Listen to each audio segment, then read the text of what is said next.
يلا بينا نعمل اسرع كشك في الدنيا، كشك امنا الله يرحمها. حطينا قطعه زبده، ولو عندك سمنه بلدي حطي، وحطينا معاهم 3 معالق دقيق. كده سويت الدقيق شويه في الزبده، هنزل عليه باللبن.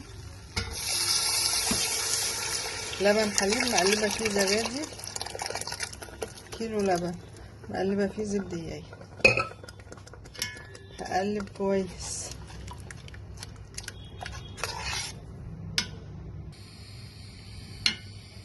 هنا بدأ يغلي معايا، انا بقلبه كويس. الكيلو اللبن حطله 3 معالق دقيق، بس لقيته هيحتاج تاني.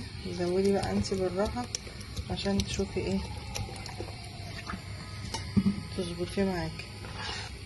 ممكن تزودي مرقة لو ما عندكيش لبن، المهم تعملي السمك بتاعه كويس. طبعا في الاثناء دي هحمر البصلة اللي هنحط نصها في قلبه ونصها على الوش.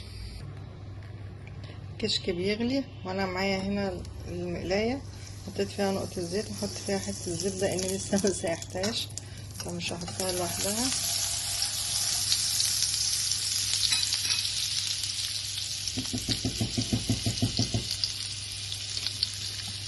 انزل عليهم بالبصلة، نقلب لحد ما تحمر. هنا فضلت اقلب في الكشك لحد ما اتاكدت ان الدقيق استوى وما عادش طعمه باين، دخل مع اللبن والزبادي وملح وفلفل. ولو عايزه تزودي بدل اللبن مرقه ممكن لو ما عندكيش. معايا هنا البصله برضو حمرتها.